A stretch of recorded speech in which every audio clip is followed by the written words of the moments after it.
Graça e paz, irmãos. Hoje nós estaremos falando, sobre autoridade espiritual, a igreja e os ministros de Deus. Irmãos, homens devem obedecer às autoridades delegadas. E para isso nós vamos ver que essas autoridades delegadas, ela pode ser no mundo, no trabalho ou na igreja. No mundo, autoridades instituídas por Deus. Romanos 13:1 nos diz assim: toda alma esteja sujeita às autoridades superiores, porque não há autoridade que não venha de Deus, e as que existem foram ordenadas por Deus. 1 Pedro capítulo 2, verso 13 e 14 diz assim: sujeitai-vos a toda autoridade humana por amor do Senhor, quer ao rei como soberano, quer aos governadores, como por ele enviados para castigo dos malfeitores e para o louvor dos que fazem o bem. Mateus 22:21. Responderam: dê a César. Então lhes disse: dai a César, pois a César o que é de César, e a Deus o que é de Deus, O único problema é dar o que é de Deus a César, A gente tem que dar a César o que é de César, a Deus o que é de Deus. Na família, Efésios 5:22 e 24. Vós, mulheres, submetei-vos a vossos maridos como ao Senhor, porque o marido é o cabeça da mulher, como também Cristo é a cabeça da igreja, sendo ele próprio o salvador do corpo. Mas assim como a igreja está sujeita a Cristo, assim também as mulheres o sejam em tudo a seus maridos. Efésios capítulo 6, verso 3 a 11. Para que te vá bem e sejas de longa vida sobre a terra, e vós, pais, não provoqueis a ira de vossos filhos, mas criai-os na disciplina e admoestação do Senhor. Vós, servos, obedecei a vossos senhores, ou seja, patrão e empregado, relacionamento patrão e empregado aqui, segundo a carne, com temor e tremor, na sinceridade de vosso coração como a Cristo, não servindo somente à vista, como para agradar aos homens, mas como servos de Cristo, fazendo de coração a vontade de Deus, servindo de boa vontade como ao Senhor e não como aos homens, sabendo que cada um seja escravo, seja livre, receberá do Senhor todo o bem que lhe fizer, e vós, senhores, fazei o mesmo para com eles, deixando as ameaças, sabendo que o Senhor, tanto deles como vosso, está no céu, e que para com ele não há acepção de pessoas. Finalmente, fortalecei-vos no Senhor e na força do seu poder. Revesti-vos de toda a armadura de Deus, para poderes permanecer firmes contra as ciladas do diabo. Colossenses capítulo 3, 18, 20 e 22 ainda, sobre a autoridade, obedecer às autoridades delegadas por Deus. Não é isso? Vamos lá no âmbito da família. Vós, mulheres, sede submissa a vossos maridos, como convém no Senhor. Vós, filhos, obedecei em tudo a vossos pais, porque isto é agradável ao Senhor.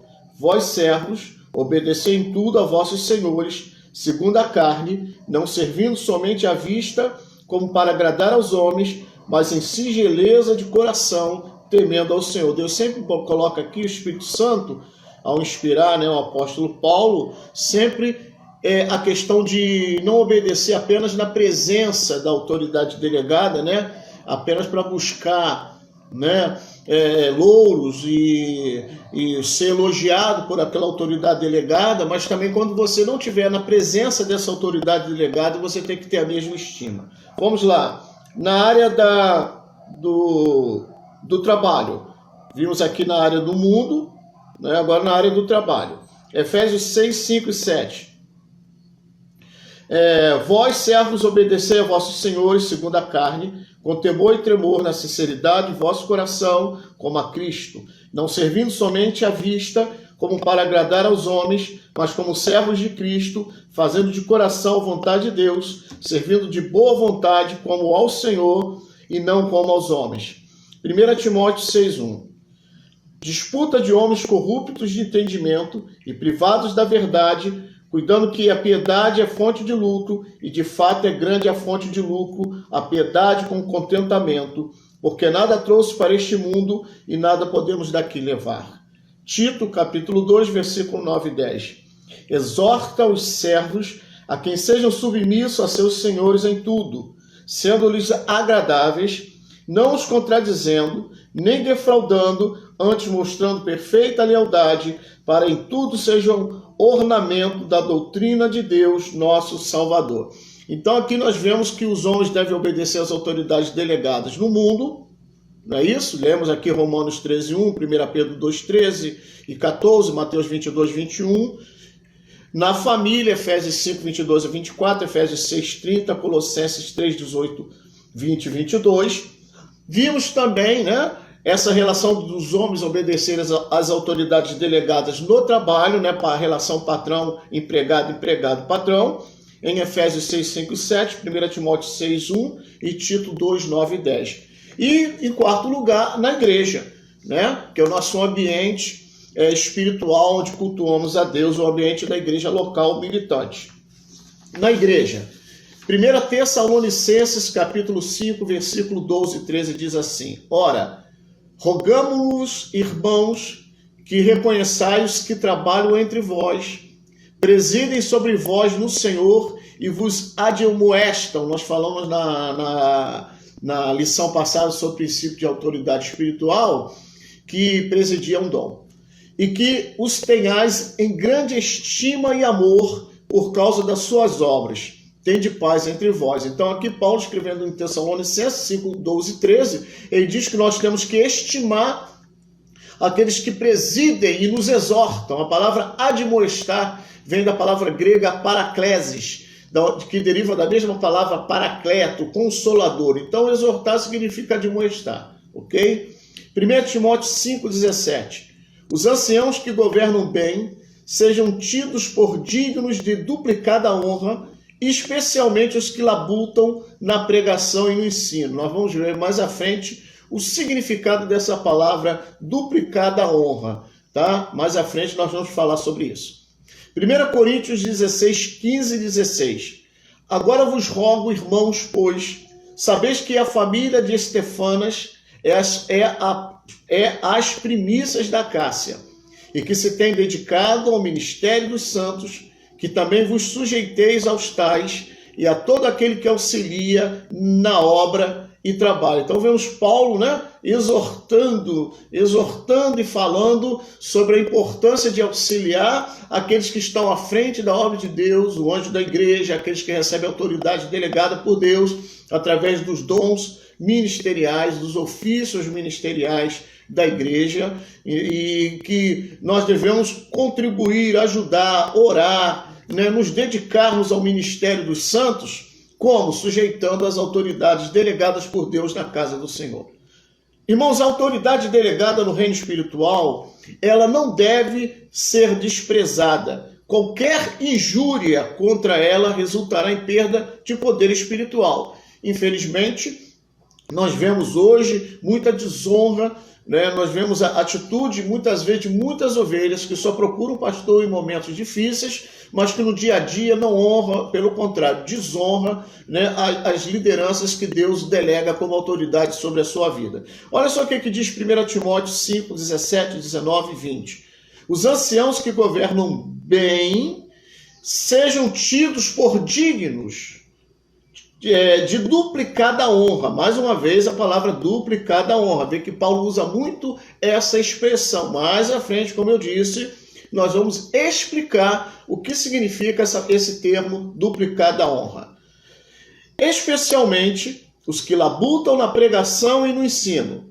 Não aceiteis acusação contra um ancião, senão com 2 ou 3 testemunhas. Né? Hoje alguém chega falando mal do pastor ou de um presbítero da casa de Deus, as pessoas já corroboram, já se associam e já começam, né, a fazer coro com aquele acusador. E nós sabemos que o acusador mora é Satanás, né? Ele acusa os irmãos de dia e de noite, Hebreus fala isso, e já se associam sem que haja nenhuma prova, nenhuma testemunha do fato. O princípio de Mateus 18 coloca sempre a acusação em 3 instâncias, né? Nunca em uma única instância, né? Você vai, o irmão, tal, não te ouviu, chama testemunho, não te ouviu, então leva à igreja. Se ele não ouvir a igreja, é considerado publicano e pecador. Vamos lá, versículo 20.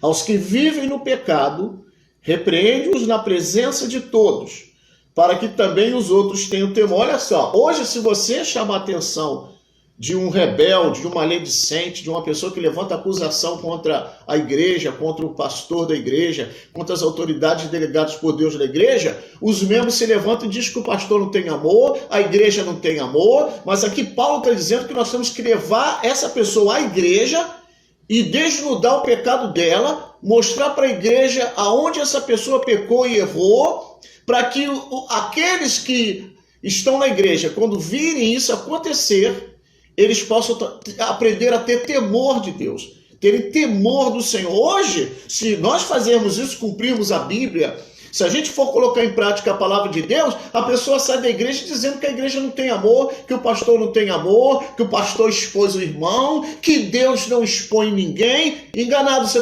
está enganado, irmão, isso é antibíblico, que Deus não expõe ninguém. Aqui o Espírito Santo está dizendo que tem que expor sim, tem que levar lá na frente da igreja, se possível na Santa Sé, colocar o caboclo lá na frente e dizer, ó, fulano pecou, errou, abandonou a igreja, fez isso,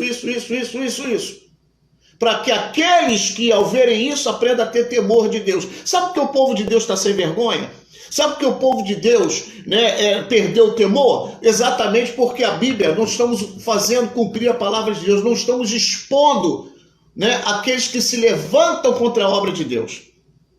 Essa é uma grande verdade. Passa pano quente, que passamos a mão na cabeça, cantamos o hino do Tiririca, não vale nada mais é meu amigo, não presta mais é meu amigo, e começamos a passar a mão na cabeça dessas pessoas. Por isso essas pessoas nunca vão aprender temor de Deus e vão continuar fazendo a mesma coisa em qualquer igreja por onde passar. Vamos lá. Rejeitar a autoridade delegada é uma afronta a Deus. Lucas 20, versículo 9 ao 16 diz assim: começou então a dizer ao povo esta parábola. Um homem plantou uma vinha, arrendou a uns lavradores e se ausentou do país por muito tempo. Versículo 10. No tempo próprio, mandou um servo aos lavradores para que dessem dos frutos da vinha, mas os lavradores, espancando, olha só, espancaram o filho do dono da vinha, né? Muito bem. Mandaram-no embora de mãos vazias. Tornou a mandar outro servo, né? Esse servo, pelo contrário, são as autoridades que Deus delega. Mas eles espancaram também a este e, afrontando-o, mandaram embora de mãos vazias. E mandou ainda um terceiro, mas feriram também a este e lançaram fora. Versículo 13. Disse então o Senhor da vinha: que farei? Mandarei meu filho. Né? Jesus aqui está dizendo, né? O Senhor, né, mandou seus profetas, né? Todos os profetas que vieram antes de Jesus. E ele mandava os profetas falavam que eles não queriam ouvir, né? E eles matavam os profetas. Né? Despediam os profetas de mão vazia, não ouviam os profetas, e muitas vezes os espancavam e até os matavam, né? Por falar a verdade. Então Deus falou, já que eles não ouvem meus profetas, eu vou mandar meu filho. Então Deus manda o filho, né? O filho amado, né? O que diz João 3,16, é meu filho amado, né? Esse é meu filho amado, né? Porque Deus amou o mundo de tal maneira que deu seu único filho para que todo aquele que nele crê não pereça, mas tenha vida eterna. E no dia do batismo Deus diz, esse é meu filho amado em quem minha alma tem alegria. Então Deus manda o filho dele, olha só. E ele talvez, né? Talvez ao filho eles vão respeitar. Mas quando os lavradores o viram, arrazoaram entre si, dizendo, este é o herdeiro, matemo-lo para que a herança seja nossa. E lançando fora da vinha o mataram. Que lhes fará, pois, o Senhor da vinha? Virá e destruirá esses lavradores e dará a vinha a outros? Ouvindo eles isso, disseram, tal não aconteça. Então você vê, né? Deus mandou os profetas, mataram, espancaram os profetas. Aí Deus manda o filho, né? O filho amado dele, e eles dizem assim, vamos matar porque esse é o herdeiro.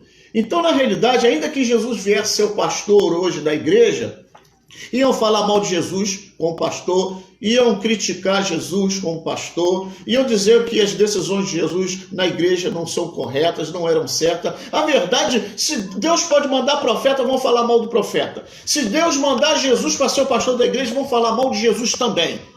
Porque o problema não está nos profetas, não está em Jesus, está em você, irmão. Está em você. Tá?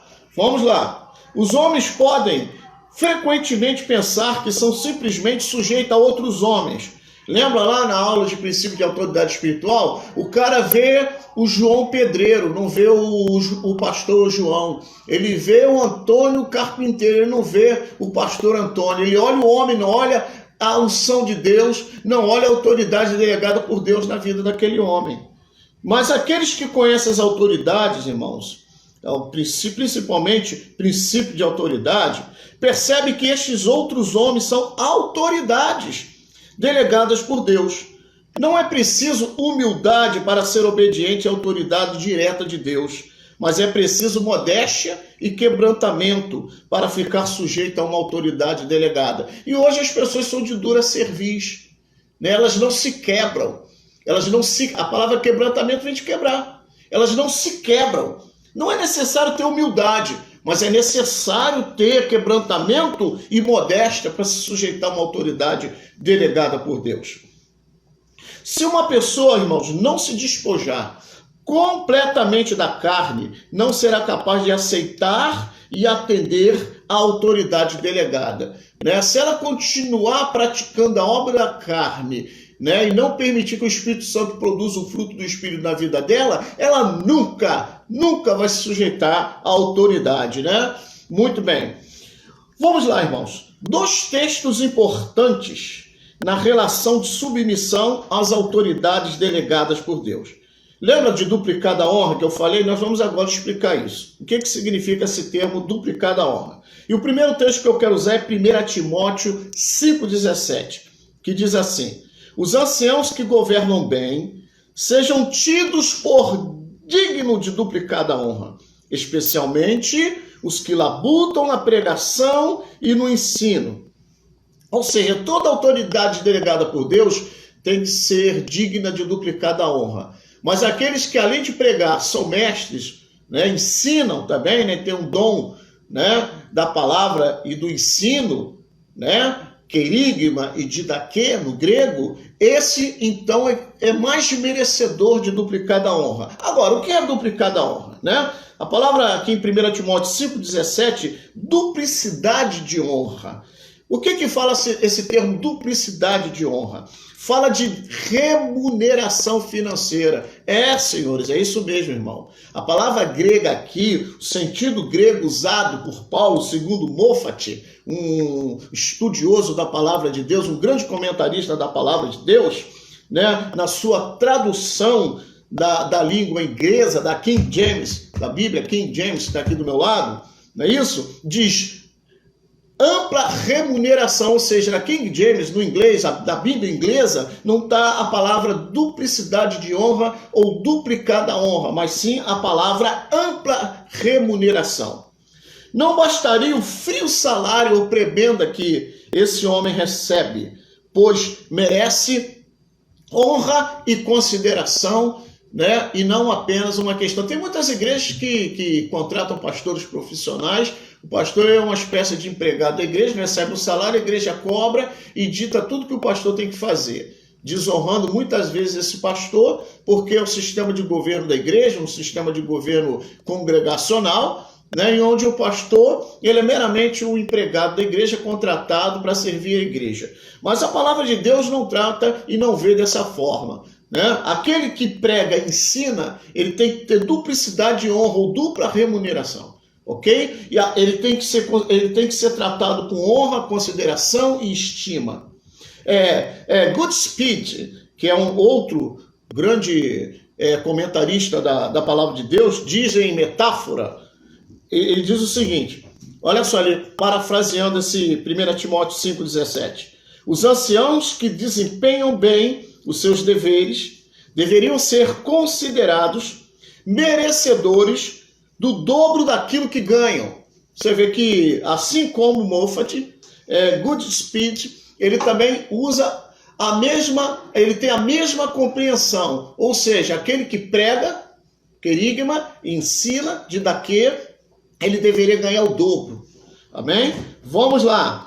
A palavra labuton, aqui em 1 Timóteo 5,17, vem do grego kopial, que significa cansar-se, labutar até a exaustão, trabalhar arduamente. Nós vemos que C.H. Spurgeon, o príncipe dos pregadores, ele simplesmente, irmãos, no final da sua vida, ele ficou extremamente enfermo. Ele passou a ter inúmeras enfermidades, inclusive ele ia para a França descansar, porque o estresse, o trabalho exaustivo de C.H. Spurgeon levou ele a ficar enfermo. O final da vida de Spurgeon foi de muitas enfermidades, né? Devido a críticas, ele foi muito perseguido, criticado na Inglaterra, até por irmãos da sua congregação.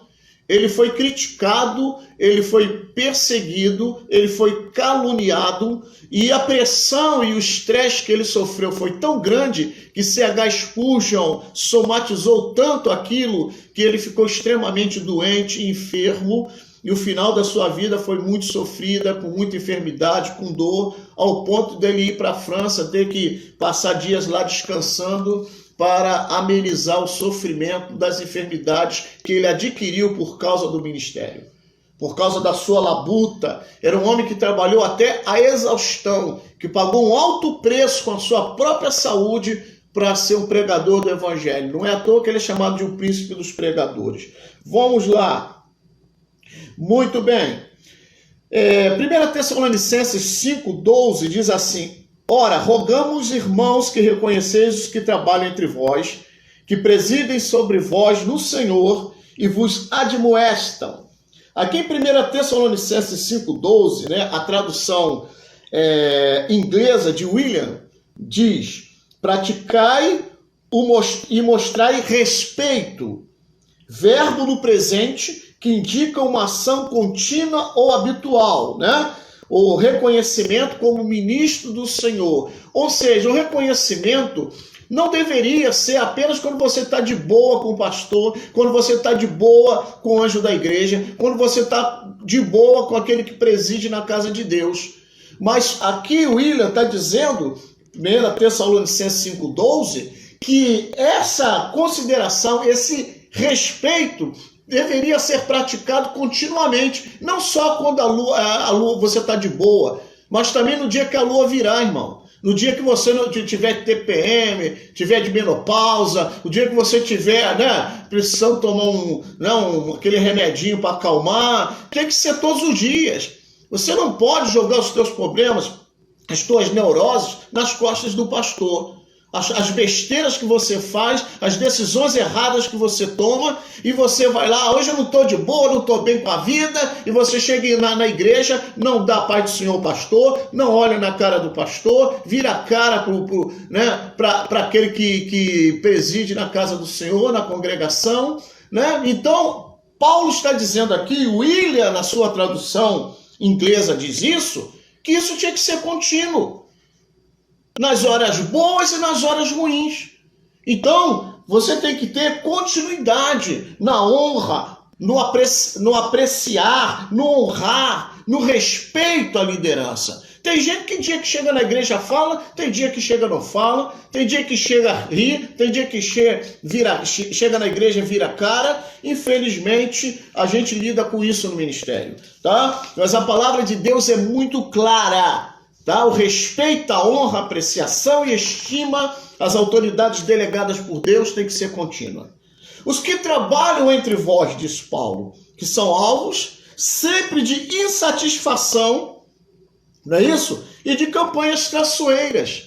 Todo aquele que trabalha na casa de Deus, que preside a casa de Deus, que está à frente da congregação, sempre vai sofrer com insatisfação, sempre vai aparecer um insatisfeito e sempre vai levantar alguém, não é isso? com campanhas traiçoeiras, tentando derrubar o homem de Deus, tentando derrubar o ministério do homem de Deus, tentando remover o homem de Deus, tentando criar rebelião, síndrome luciferiana dentro da casa de Deus.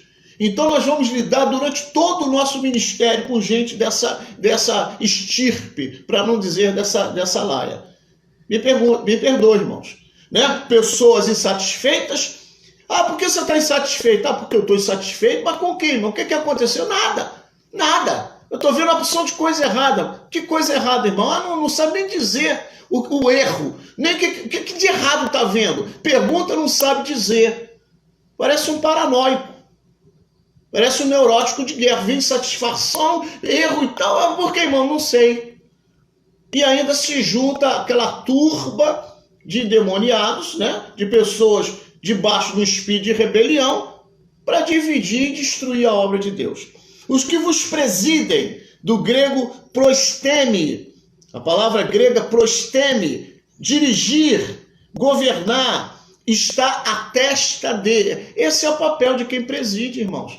É aquele que segura o timão do navio, é aquele que conduz o navio, é aquele que está à testa dele, é aquele que governa, é aquele que dá direção, que dirige. Quando você entra no carro, irmã, com o seu marido dirigindo, você entra com todos os seus filhos, você não confia na direção dele? Se você não confiasse, você não entraria. Você confia que ele vai dirigir prudentemente, praticando direção defensiva, e ele vai levar você com segurança, juntamente com sua prole, com seus filhos, até o destino final. Agora, se a gente confia no ônibus lá, o motorista, né, do ônibus, que está lá no volante, aquele ônibus lotado de gente, socado de gente, igual lata de sardinha, e as pessoas não confiam. As pessoas não confiam que aquele motorista vai levar ele, conduzir aquele carro em segurança. Agora, você confia no teu marido que está dirigindo, você confia no motorista do ônibus que está dirigindo, mas você não confia no pastor. Você não confia na autoridade delegada por Deus, você não confia naquele que preside, naquele que conduz a obra de Deus, que está conduzindo a obra de Deus. É engraçado, né, irmãos? Muito engraçado. Vos admoestam, do grego noutetel, que significa advertência, instrução. 1 Tessalonicenses 5,13, parafraseando, podemos dizer assim: e que os tenhais em grande estima e amor por causa das suas obras. Tende paz entre vós. Outra expressão que Paulo usa em máxima, do grego uperekperizos. Eu vou repetir, uperekpesios, que significa extravasar, ser excessivo, ser mais que suficiente, abundar, grau máxima, daí um superlativo. E por último, a expressão com amor. Fala tanto da estima como a forma que essa estima deve assumir. Ou seja, estimar com amor e amar com máxima consideração. Quem ama tem consideração, irmãos.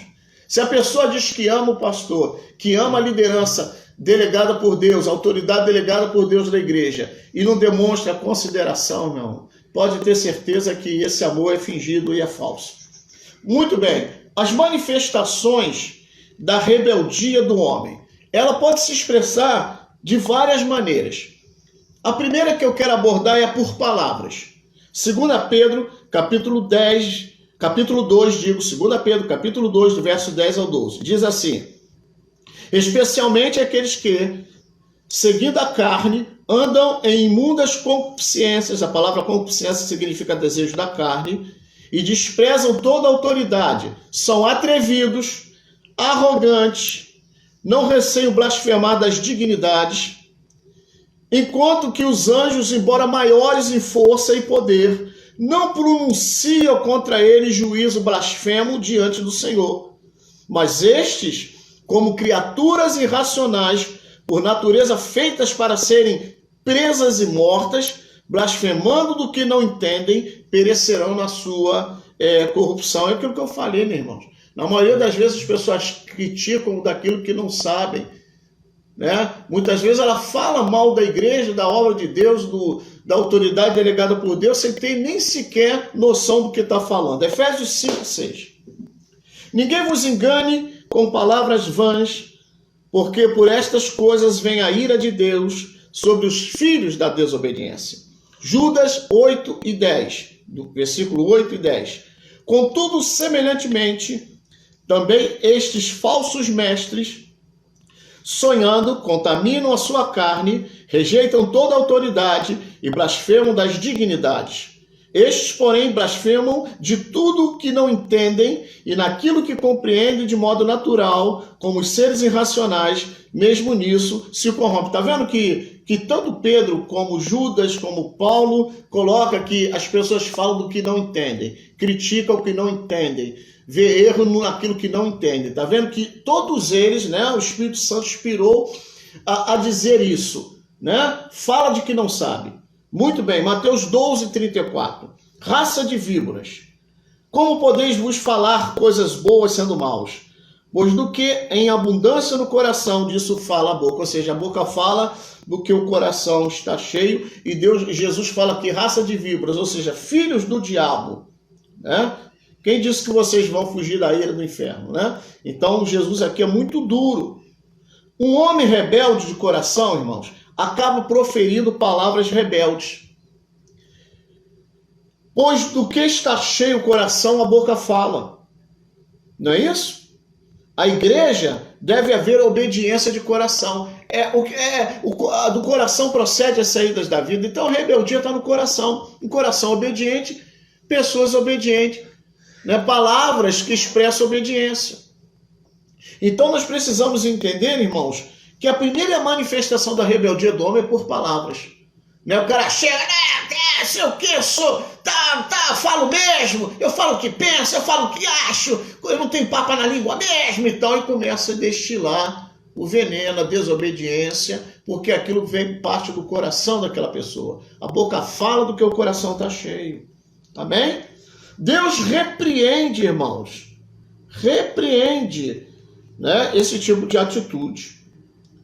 A rebeldia está ligada à indulgência da carne, à obra da carne.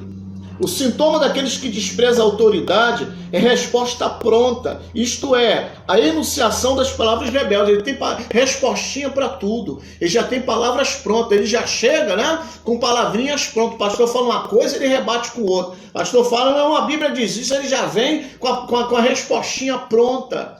Por quê? Porque ele é carnal. Ele é antropos sárquicos, homem carnal. Né? Ele pratica as obras da carne, que são sinônimo das obras do diabo. Então ele é cheio de respostinhas prontas, de palavras prontas. Ele já tem a resposta na ponta da língua. Deus repreende fortemente os rebeldes. 2 Pedro 2,12 diz, mas estes, como criaturas irracionais, ou seja, que falam o que não pensam, por natureza feita para serem presas e mortas, blasfemando do que não entendem, perecerão na sua corrupção. Então, vemos aí que a primeira manifestação da rebeldia é por palavras. Segunda manifestação da rebeldia, a razão.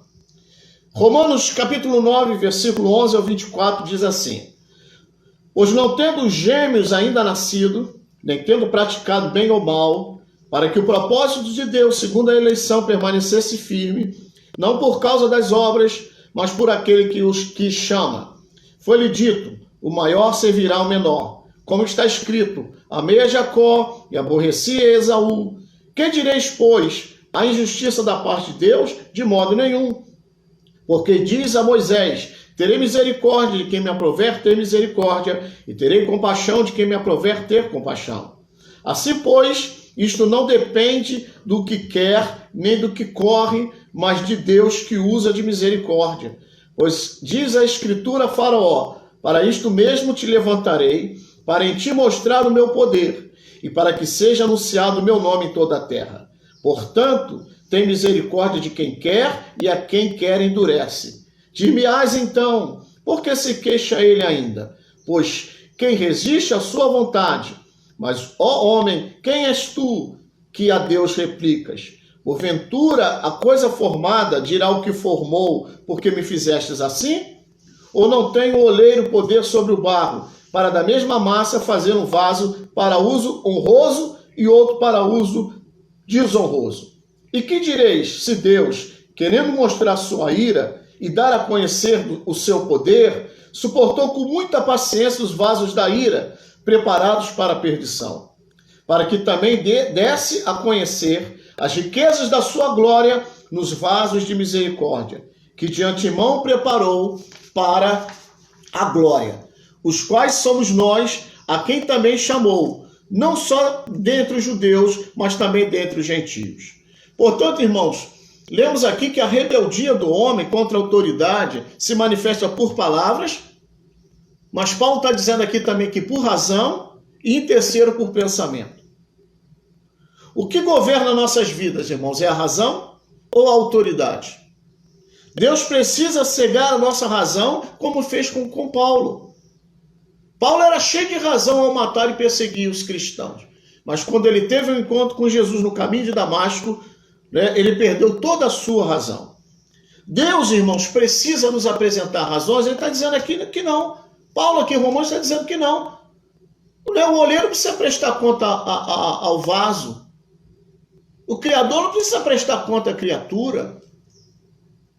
Correto? Então, irmãos, em Levíticos 18, versículo 1 e 2, diz assim: Disse mais o Senhor a Moisés: Fala aos filhos de Israel e diz-lhes: Eu sou o Senhor vosso Deus.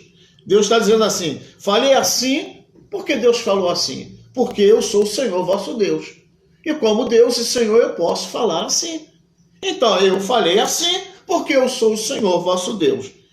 E a gente não tem que ficar buscando justificativas e a razão porque Deus falou assim. Muitas vezes o pastor prega no domingo e as pessoas, poxa, porque o pastor pregou desse jeito?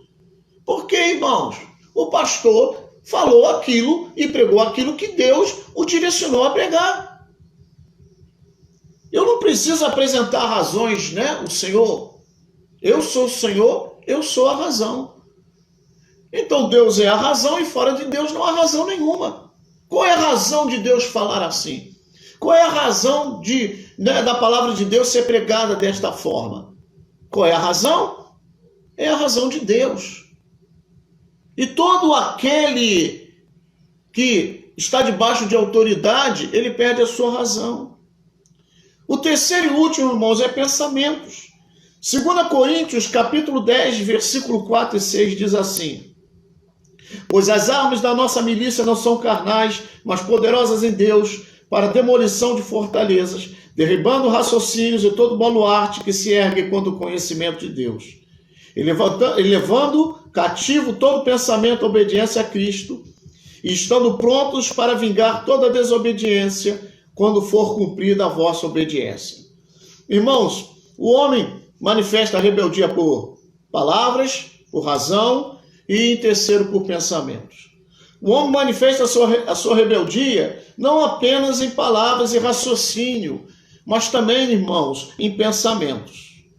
Palavras rebeldes brotam de um raciocínio rebelde. E o raciocínio, por sua vez, crama o pensamento. Os pensamentos precisam ser corretos e bons.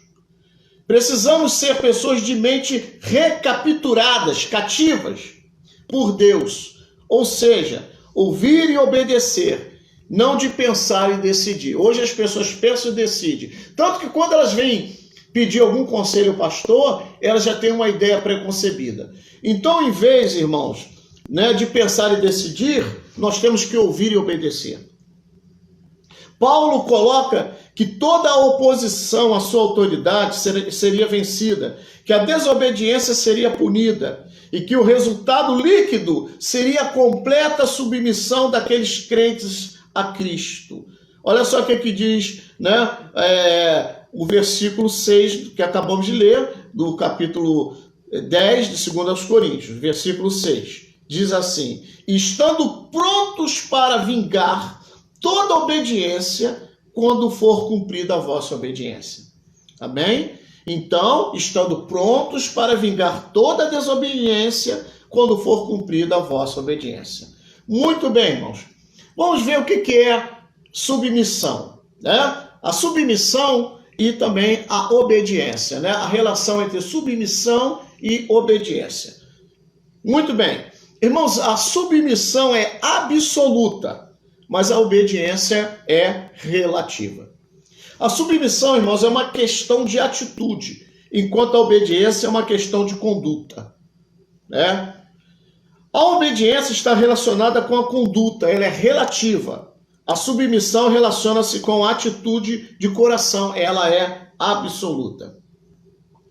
Só Deus recebe obediência restrita sem medida. Qualquer pessoa abaixo de Deus só pode receber obediência restrita. Ou seja, nós não temos que ter, irmãos, e isso também a gente precisa deixar bem claro aqui, obediência cega. Ok? Obedecer ao líder, a um pastor, cegamente. Se o pastor estiver dentro da palavra, dentro das escrituras, pregando realmente a Bíblia, a palavra de Deus e as escrituras, enquanto ele estiver andando na palavra, você tem que obedecer e submeter. O dia que ele sair da palavra, você vai submeter, mas não vai obedecer. Por isso que Pedro e João diz, né, no Sinédrio, antes convém agradar a Deus do que os homens. Né? Eles queriam que eles andassem fora da Bíblia. Ele falou, não, eu vou me submeter a vocês, né? Porque são autoridades delegadas por Deus, mas eu não vou obedecer. Por quê? Porque vocês andam fora da palavra, vocês estão me dando uma ordem que contraria a palavra de Deus. Então eu não vou agradar o homem e desagradar a Deus. Mas, irmãos, no momento em que o pastor ou a autoridade delegada por Deus, aquele que preside na casa de Deus, estiver dentro da escritura, você tem que obedecer e submeter. Você só não tem que obedecer se ele sair fora da palavra de Deus. Aí você vai chegar, pastor, eu amo o Senhor, sou submisso ao irmão, mas eu não posso obedecer, porque isso que o Senhor está ensinando, isso que o Senhor está falando, não está de acordo com a palavra de Deus. Então eu vou me submeter, mas eu não vou obedecer, porque obediência irrestrita só a Deus. Muito bem. Se a autoridade delegada emitir uma ordem claramente em contradição com a ordem de Deus, deverá receber submissão, mas não obediência, como eu acabei de falar. Deve negar-se a si mesmo, até que uma pessoa saiba qual é a vontade de Deus, ela deve manter sua boca fechada. Né? Enquanto ela não receber a direção de Deus, enquanto ela não saber a boa, perfeita e agradar a vontade de Deus, ela não tem que falar nada, ela não tem que emitir nenhuma palavra, ela tem que ficar quieta e de boca fechada. Devem, irmãos, estar constantemente em comunhão com o Senhor. Aqueles que são autoridades delegadas por Deus, essas precisam manter íntima comunhão com Deus, para que não se torne um autoritário, um defraudador, um manipulador. Infelizmente, irmãos, tem muita liderança dentro da casa de Deus, né?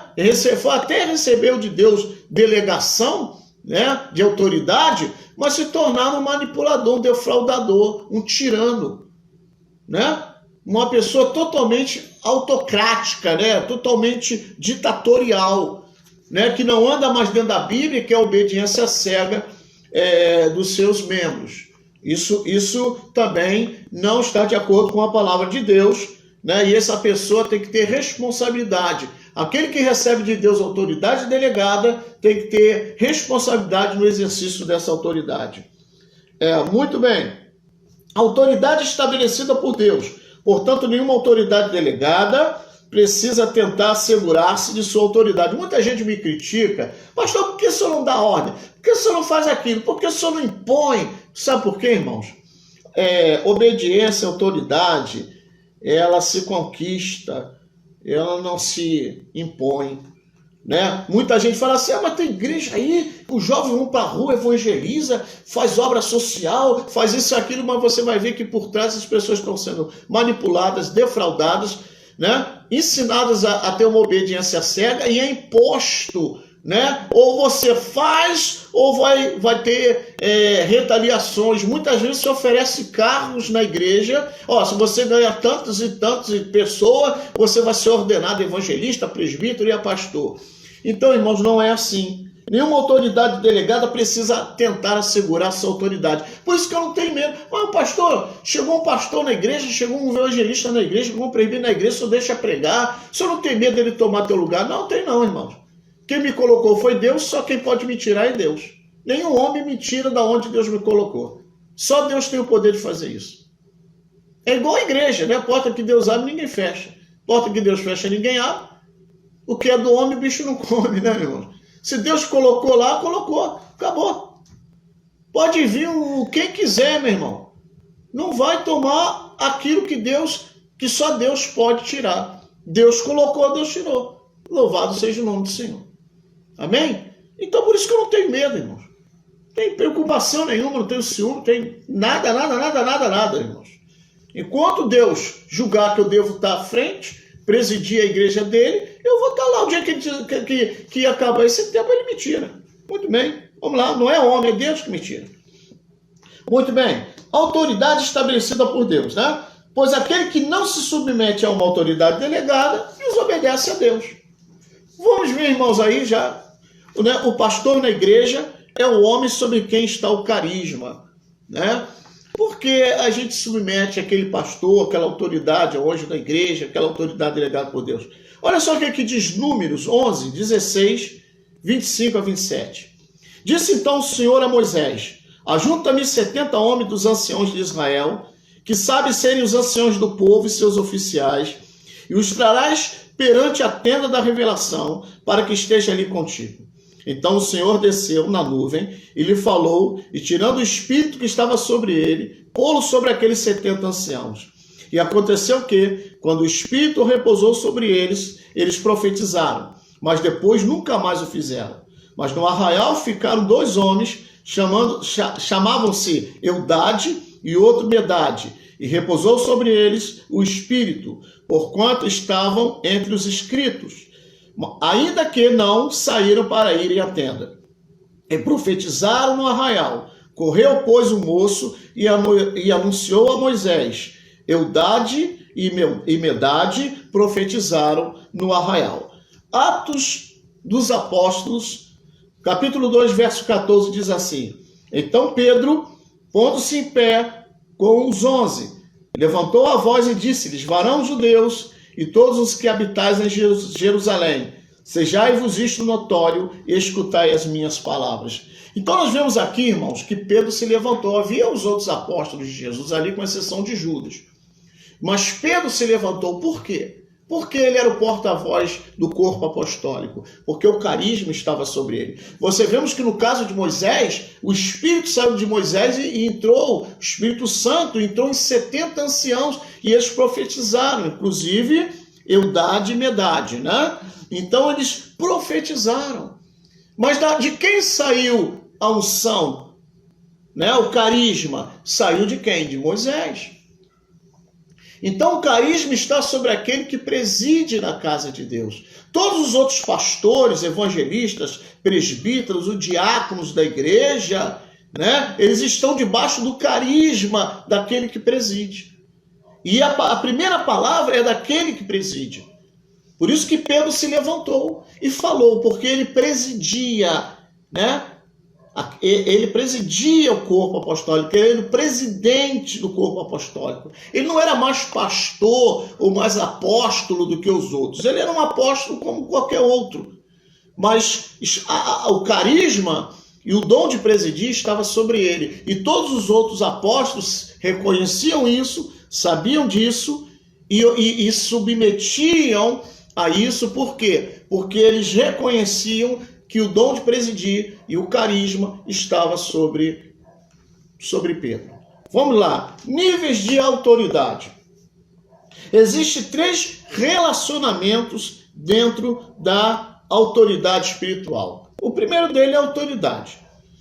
Esta é dada por Deus, como já lemos em Romanos 13, 1 ao 7. É uma posição de responsabilidade, de execução das leis e deveres tanto na área civil como na área espiritual. Vemos autoridade no mundo, no trabalho, na igreja, na família, né, no governo. A outra palavra, submissão, é aquela atitude onde alguém se coloca debaixo de autoridade. Acordo. Acordo é essa relação entre autoridade e submissão. Essa relação entre autoridade e submissão é chamada de acordo. Acordo é a posição que a autoridade e o liderado assumem, dentro de uma instituição humana ou na dimensão do reino de Deus, a fim de cumprir espontaneamente as suas obrigações. Ou seja, alguém está em autoridade, outro está em submissão. Então o que eles fazem? Eles fazem um acordo. Aquele que está em autoridade exercer corretamente essa autoridade, e aquele que está em submissão entra em acordo com essa autoridade em se submeter e obedecer, né? Submeter e obedecer enquanto essa autoridade estiver de acordo com a palavra de Deus.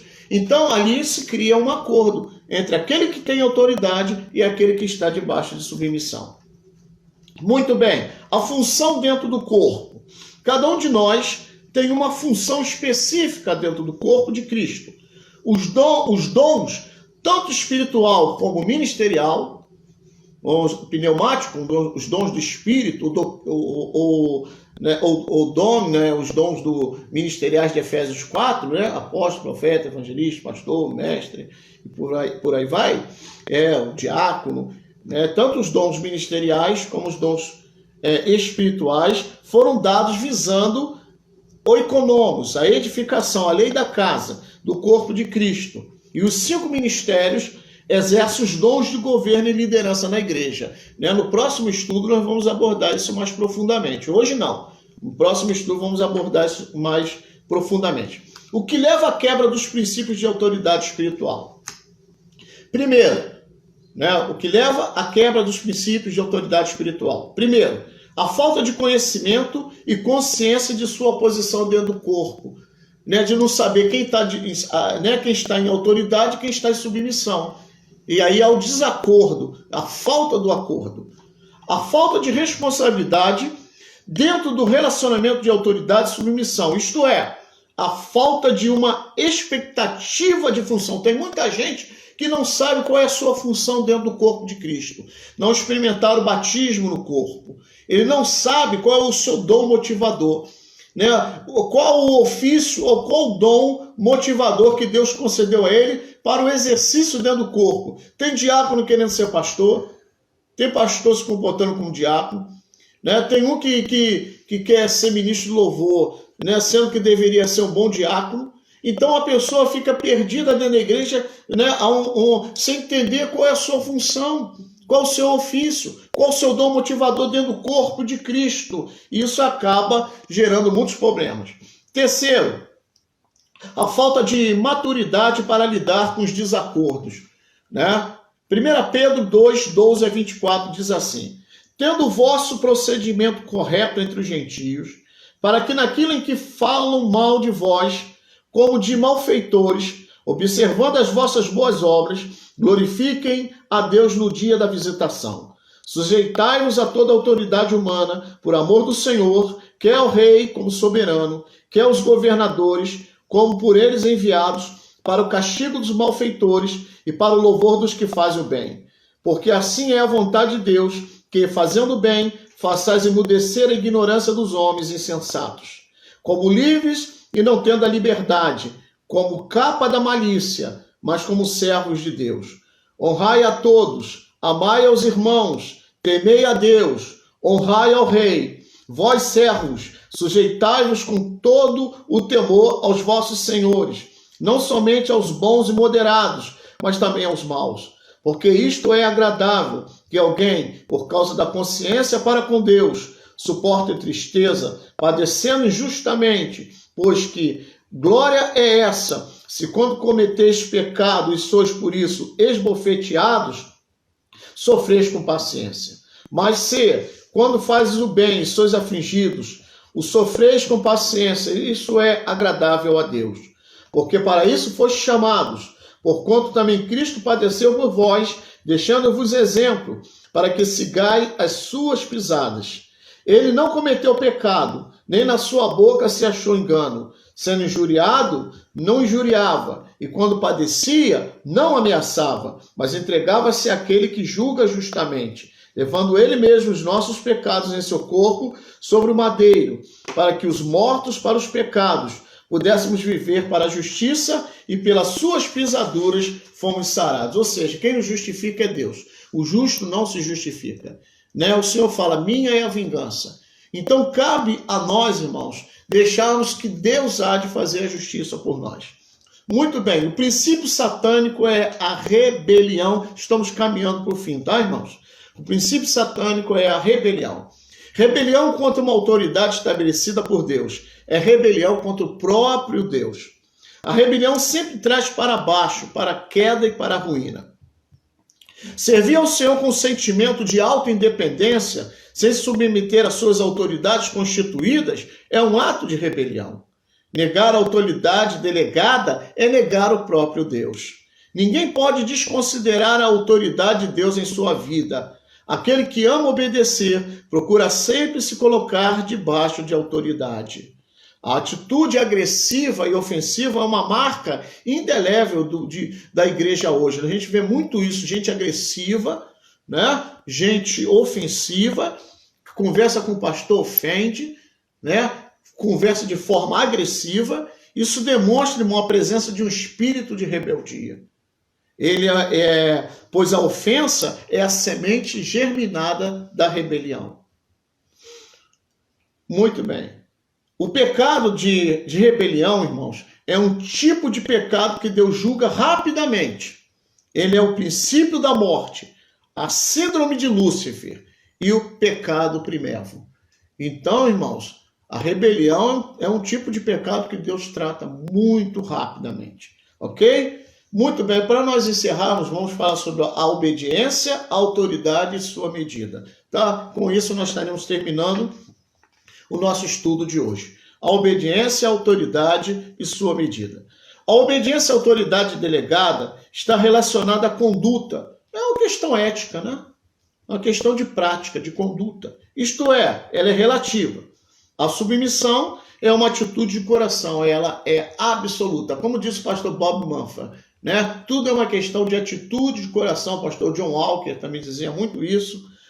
É uma questão de atitude de coração, né? A obediência à autoridade delegada está relacionada à nossa conduta, né? A nossa conduta. E ela é relativa, depende da atitude do coração do homem. A submissão é uma atitude de coração e ela é absoluta. A obediência a Deus é sem medida, porém a obediência ao homem é relativa. Por quê? Porque se o homem sair da palavra de Deus, você vai submeter, mas não vai obedecer, tá? Nós não ensinamos obediência cega. Não ensinamos obediência cega. Isto é, a autoridade delegada só deve ser obedecida se estiver de acordo com a palavra de Deus. Ok, irmãos? Terminamos por aqui. Que Deus vos abençoe. Graça e paz.